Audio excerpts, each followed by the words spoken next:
Bonjour et bienvenue dans Un caillou dans la chaussure. Aujourd'hui, nous avons une question de Valérie DG. Malgré une croissance accélérée dans son entreprise de 30% d'augmentation de chiffre d'affaires par an et de nombreux recrutements, rien ne va plus. Il traverse une grosse crise de confiance dans les équipes et un taux de turnover augmente considérablement et les managers de proximité semblent dépassés. Ça va vite! Ça va trop vite! Ça va trop vite!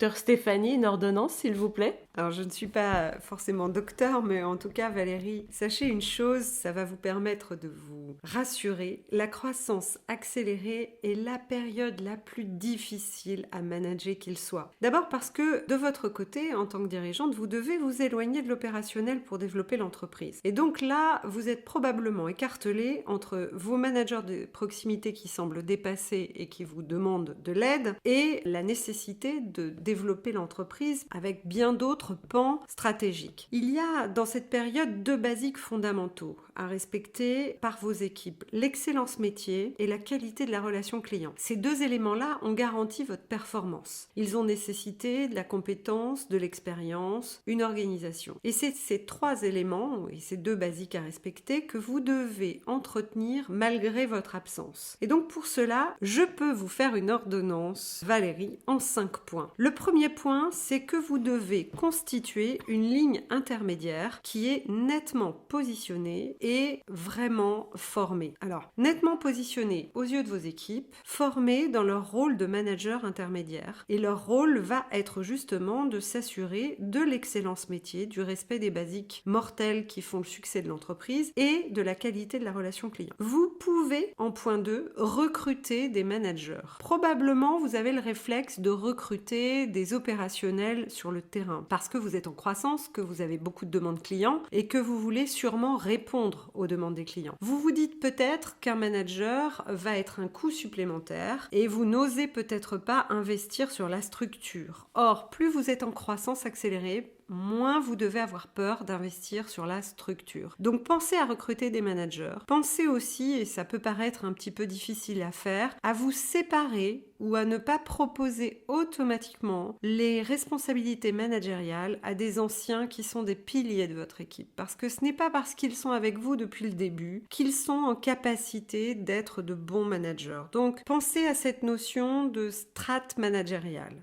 Ça, c'était le point 2. En point 3, je vous invite à faire un audit auprès de vos collaborateurs de l'état de l'organisation et de ce qui se passe dans l'opérationnel dont vous vous êtes éloigné et pour lequel les managers de proximité n'ont pas tout à fait toujours un regard net. Alors évidemment, je vais prêcher pour la paroisse d'Unic, vous pouvez demander à votre unicien préféré de faire un audit. Vous prenez environ 30% de votre effectif et vous les interviewez, vous les faites interviewer sur quels sont les points forts, quels sont les points de progrès, qu'est-ce qui dysfonctionne et vous incluez des parties prenantes comme vos fournisseurs et vos clients. Vous aurez un état des lieux net de l'organisation, de ce qui est fluide, de ce qui ne l'est plus. Il y a probablement des process qui sont poussiéreux, qui prennent du temps, qui ne servent plus à rien, et des process nouveaux à mettre en place, et que vous n'avez pas eu le temps d'identifier parce que, comme vous le dites très bien, 30% d'augmentation de chiffre d'affaires par an, ça va très vite, et vous n'avez pas forcément le temps de voir ce genre de micro-détails. En point 4, évidemment, vous faites la restitution de cet audit ou de cet état des lieux, à la fois à votre équipe managériale,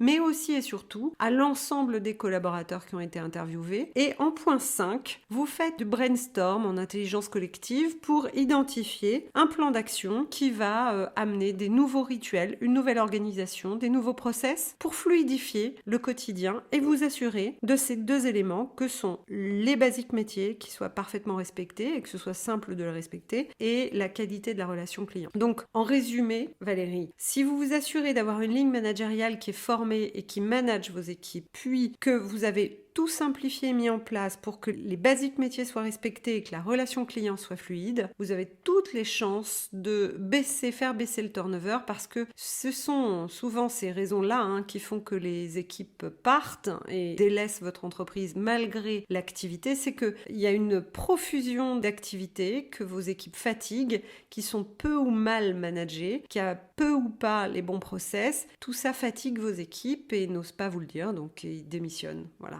Et vous aurez le cœur net à travers l'audit. Voilà Valérie, 5 points relativement faciles à mettre en place, peut-être un peu plus difficiles en ce qui concerne la ligne managériale, mais vous savez, Unique est là pour ça. À bientôt Valérie, merci.